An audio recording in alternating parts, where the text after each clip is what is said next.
Hello my dear students, good morning to all of you. चलिए तो हम लोग शुरू करते हैं। कल की क्लास में हम लोग देखे थे कोऑर्डिनेट ज्योमेट्री, और कोऑर्डिनेट ज्योमेट्री में आप लोगों को बताए थे कि इसके जो बेसिक जो पार्ट होते हैं वो क्या होते हैं। पहले नंबर जो बात बताए थे, ठीक है, कि इसमें एक्स एक्सिस होते हैं, वाई एक्सिस होते हैं, ये बात बताए थे। कुछ इंपॉर्टेंट बातें भी बताए थे जो पिछली वीडियो में है, जो आप उसे देख सकते हैं। चलिए आगे की बात करते हैं, ठीक है। तो कल की क्लास में एक और आपको बताए थे, सूत्र बताए थे, वो था आपको डिस्टेंस फार्मूला। क्या था? Distance formula. तो डिस्टेंस फार्मूला एक्चुअल में है क्या, ये देख लेगा। क्या था? Root under x2 minus x1 का whole square plus y2 minus y1 का होल स्क्वायर। ये फार्मूला कल देखे थे। इससे आगे हम लोगों को अभी क्या करना है, इस पर आपको क्वेश्चन देना है। चलिए, इसका एक और जो सूत्र है वो आपसे पूछा जाता है कि मूल बिंदु से किसी बिंदु का दूरी क्या होगा। तो ये होता है root under x square plus Y square. क्या होता है? Root under x square plus Y square. जी हाँ, इस दो फार्मूला पर हम लोग पहले क्वेश्चन देख लेते हैं, फिर आपको आगे की तरफ ले चलते हैं। चलिए तो क्वेश्चन नंबर 1 देखते हैं। क्वेश्चन नंबर 1 है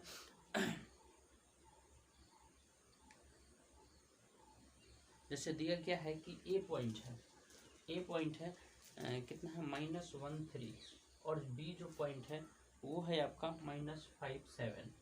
तो कहा गया कि ए बी का लंबाई क्या होगा, अर्थात ए बी के बीच की दूरी क्या होगा।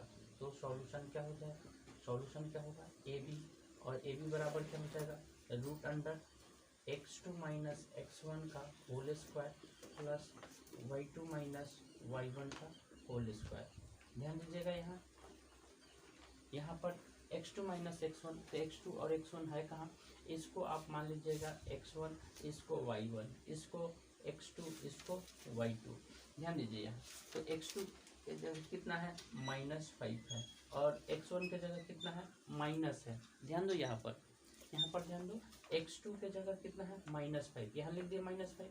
फिर से यहाँ पर तो माइनस है ऑलरेडी, तो माइनस लिख दिए, लेकिन यह माइनस यहाँ आएगा तो यह क्या हो जाएगा, प्लस हो जाएगा। क्या हो जाएगा, प्लस। तो +1 का क्या हो जाएगा, स्क्वायर, प्लस y2 कितना है, 7, 7 माइनस 3 का होल स्क्वायर, और ये भी क्या चीज़ में होगा, रूट में होगा। ओके, तो 5 में से 1 घट गया, 4, -4 होगा, -6। ओके, अब देखिए, तो इसके बाद इसको यहाँ सॉल्व कर देते हैं। -5 है, तो यहाँ पर ध्यान दीजिए, -5 में से 1 घट गया तो -4, -4 का स्क्वायर कीजिएगा, -4 का स्क्वायर, अब प्लस 7 में से 3 गया तो 4 का स्क्वायर कर दीजिए। चलिए, 4 का स्क्वायर कीजिएगा तो 16, फिर से कितना आ जाएगा, 16 कितना हो गया, 32 हो गया। तो अब 32 को आप क्या करेंगे, इसका रूट कैसे निकालेंगे, इसको निकालने के लिए आप क्या करेंगे, 16 गुना 2 लिख सकते हैं, इसको बोलिए, लिख सकते हैं। तो 16 का कितना हो जाएगा, 4, और ये हो जाएगा √2। यही आंसर हो गया। समझ में आया है? तो ये क्वेश्चन आपका एक एग्जाम्पल के तौर पर था, ठीक है। अब इससे आगे इसका दूसरा टाइप से देखते हैं।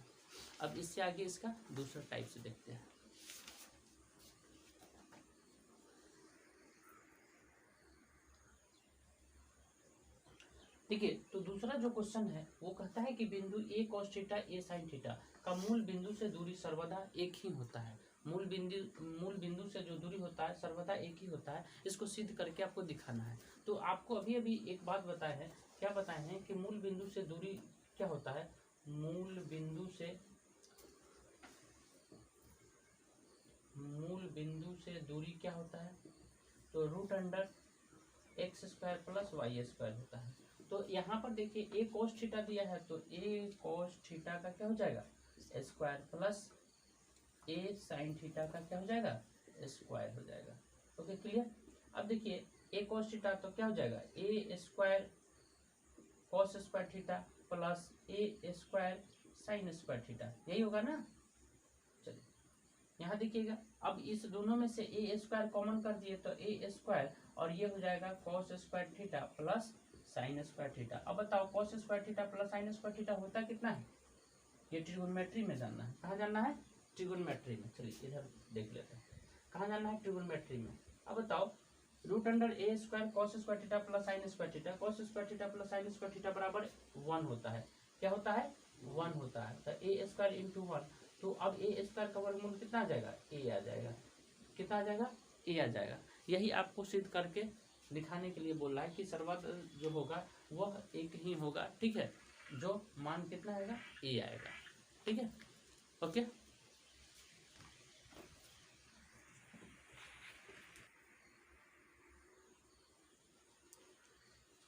चलिए तो अगले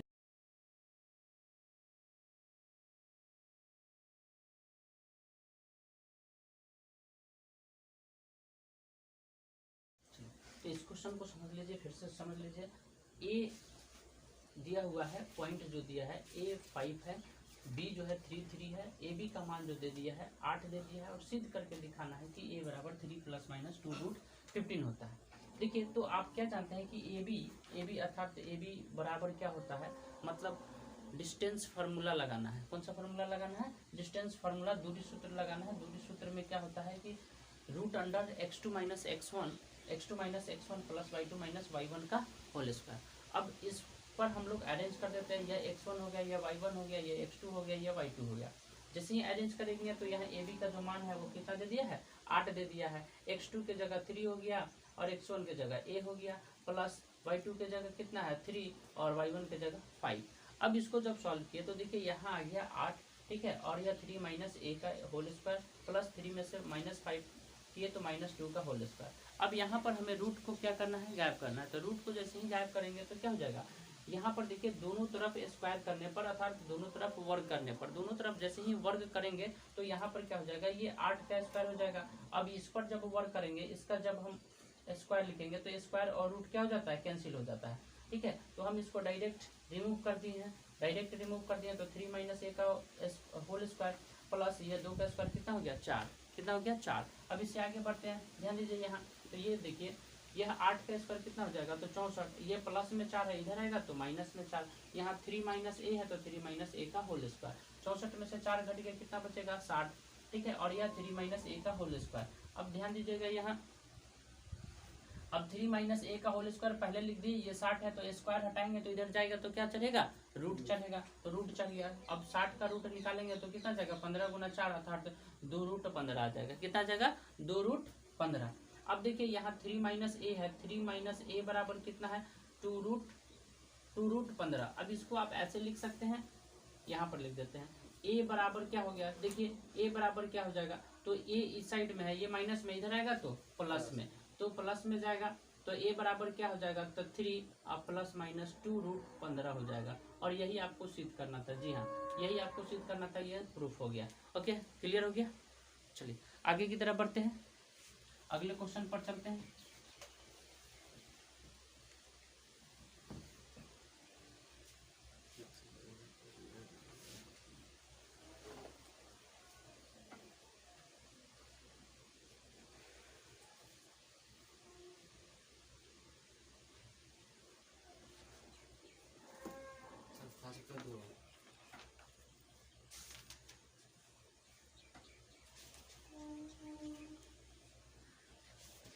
फाइव का 2 नंबर जी।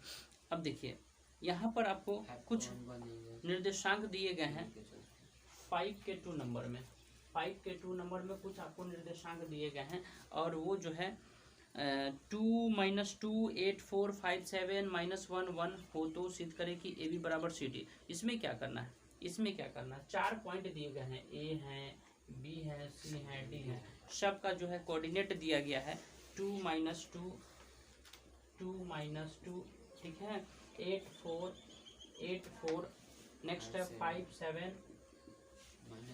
-1 1। आपको क्या करना है, पूछा गया है कि ए बी बराबर क्या सी डी होगा, क्या ए बी बराबर ए बी बराबर सी डी होगा। बस आपको कुछ नहीं करना है, ए और बी आपको दिख रहा है ना, ए बी, तो ए बी का यहाँ निकाल दीजिए, फिर सी डी का निकाल दीजिए, और देखिए दोनों बराबर हो रहा है कि नहीं होगा। तो यह इजी वे में आपका सॉल्व हो जाएगा। जैसे इसी को हम यहाँ, जैसे इससे आगे बढ़ेंगे तो एक चीज ध्यान रखना, इसका आप स्क्वायर कर दोगे direct, A B square C D square. क्यों करेंगे? चूंकि आपको पता है कि जब हम रूट में लिखेंगे, root under x2 minus x1 का whole square plus y2 minus y1 का होल स्क्वायर, और फिर वो रूट में रहता है तो दोनों तरफ रूट रहता है, तो स्क्वायर करेंगे तो रूट क्या हो जाएगा? गायब हो जाएगा। क्या हो जाएगा? गायब हो जाएगा। तो गायब होने के बाद क्या बचेगा फाइनली, ये देखिए, तो x2 माइनस x1 का whole square plus y2 minus y1 का होल स्क्वायर बराबर, फिर इधर क्या बचेगा? x2 माइनस x1 का whole square plus y2 minus y1 का होल स्क्वायर। तो यहाँ पर देखिए, ध्यान से देखिएगा, x2 माइनस x1 किसके लिए है? ए बी के लिए है। तो x2 कितना है? 8, 8 में से 2 घट गया, कितना बचेगा? 6, 6 का स्क्वायर कितना हो जाएगा बोलो? ये 6 का स्क्वायर हो गया। y2 माइनस y1, तो 4 में से -2 है, तो -2, तो 4 माइनस माइनस क्या हो जाएगा? प्लस, तो 4 2 6 हो जाएगा। तो ये भी कितना का स्क्वायर हो जाएगा? 6 का स्क्वायर हो जाएगा। अब सी डी के लिए चलते हैं, तो x2 कितना है? -1, और ये कितना हो जाएगा? -5, तो -1 -5 कितना हो जाएगा? -6, -6 का स्क्वायर कितना हो जाएगा? 36 आ जाएगा, प्लस y2 माइनस y1, तो 1 -7 है, तो कितना आ जाएगा?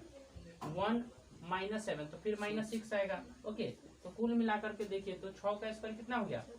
36, फिर 36, ठीक है, तो 36 36 कितना हो जाएगा? ये 6 का स्क्वायर, फिर 36, और ये देखिए 36, तो दोनों तरफ 72 72 आ गए, दोनों तरफ 72 72 आ गए। That's it. ये प्रूफ हो गया कि नहीं हो गया? तो इस प्रकार से इस क्वेश्चन को आगे आप सॉल्व कर पाएंगे। ठीक है, तो इससे आगे की जो क्वेश्चन है, ठीक है, वो आप बनाएंगे।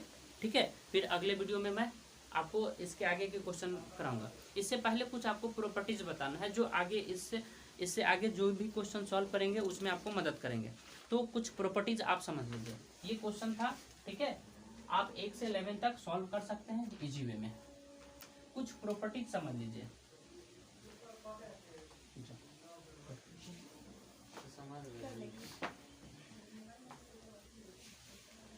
चलिए, प्रॉपर्टीज में क्या देखना है, जैसे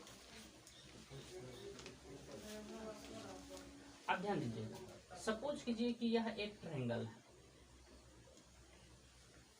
ABC, यह त्रिभुज है। तो त्रिभुज आधारित क्वेश्चन कैसे आएंगे? यहाँ पर यह 3 पॉइंट है, 3 पॉइंट का 3 कोऑर्डिनेट होगा। 3 पॉइंट है तो 3 कोऑर्डिनेट होंगे। इस तीनों कोऑर्डिनेट में आपको क्या करना है? ठीक है, अगर आपसे पूछा जाएगा कि यह जो होगा वह समद्विबाहु होगा, समद्विबाहु त्रिभुज होगा, तो इसके लिए आप क्या करेंगे? समद्विबाहु त्रिभुज होगा तो इसका मतलब समद्विबाहु मतलब वैसा त्रिभुज जिसके 2 भुजा बराबर हो। तो 2 भुजा बराबर हो मतलब AB बराबर क्या होगा? AC। अगर AB बराबर AC हो जाएगा तो आप उसे समद्विबाहु त्रिभुज कहेंगे। दूसरा समबाहु त्रिभुज, क्या? समबाहु त्रिभुज। तो समबाहु त्रिभुज किसे कहेंगे? जब तीनों भुजा आपस में क्या हो जाएगा? बराबर होगा। AB बराबर BC और BC बराबर AC। वैसा त्रिभुज जिसके तीनों भुजा आपस में बराबर होते हैं उसे हम क्या कहते हैं? समबाहु त्रिभुज कहते हैं। क्या कहते हैं? समबाहु त्रिभुज कहते हैं। तो AB बराबर BC, BC बराबर AC।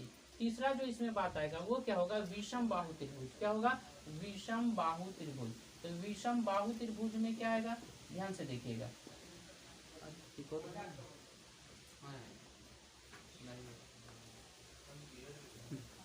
विषम बाहु त्रिभुज में क्या होगा?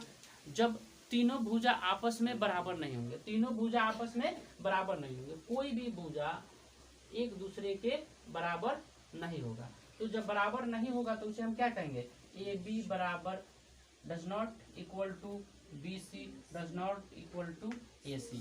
तो यह 3 प्रॉपर्टीज है, और इस 3 प्रॉपर्टीज में अभी आप देखें ना, पिछला क्वेश्चन जैसे देखें, AB निकाल सकते हैं तो BC भी निकाल सकते हैं, CD भी निकाल सकते हैं। तो यहाँ पर कोऑर्डिनेट जो होगा वह x1 y1 होगा, ऐसा करके होगा, x2 y2 होगा, फिर x3 y3 होगा, ऐसा करके आपको कोऑर्डिनेट मिलेंगे। अब जब कोऑर्डिनेट मिलेंगे तो आप फर्स्ट टाइम में AB निकाल लेंगे, फिर AC निकाल लेंगे, BC निकाल लेंगे। अगर यह दो बराबर होंगे तो उसको समद्विबाहु त्रिभुज कहेंगे। तो क्वेश्चन में आएगा कि सिद्ध कीजिए कि समद्विबाहु त्रिभुज है कि नहीं है। तो आप क्या करेंगे, कोऑर्डिनेट में सबसे पहले क्या करेंगे, ए बी और ए सी निकाल देंगे।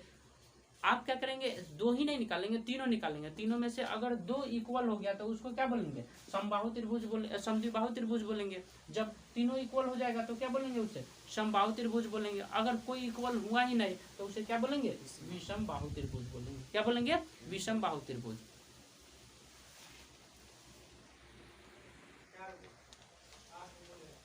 देखिएगा ध्यान से।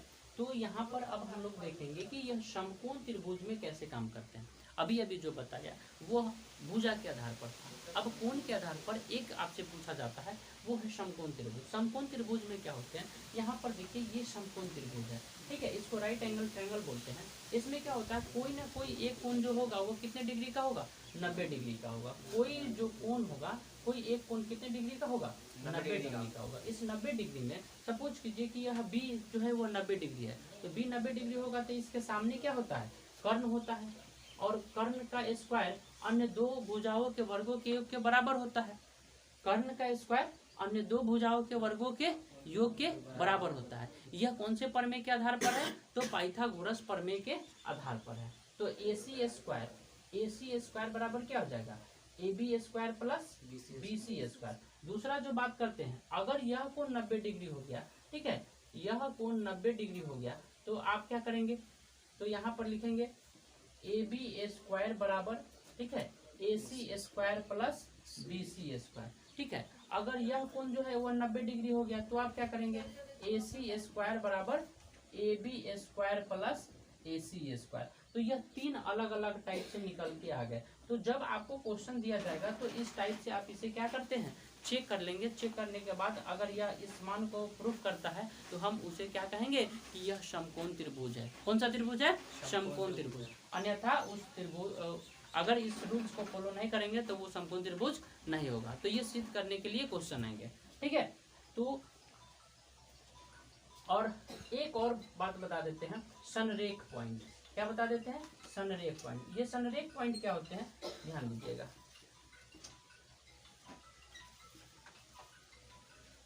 संरेख पॉइंट और वर्ग की जो प्रॉपर्टीज है, वर्ग की जो प्रॉपर्टीज है, रेक्टेंगल की जो प्रॉपर्टीज है, तो यह आपको अगले वीडियो में मिलेगा, ठीक है। यह आपको अगले वीडियो में मिलेगा, यह आगे की क्लास में मिलेगा।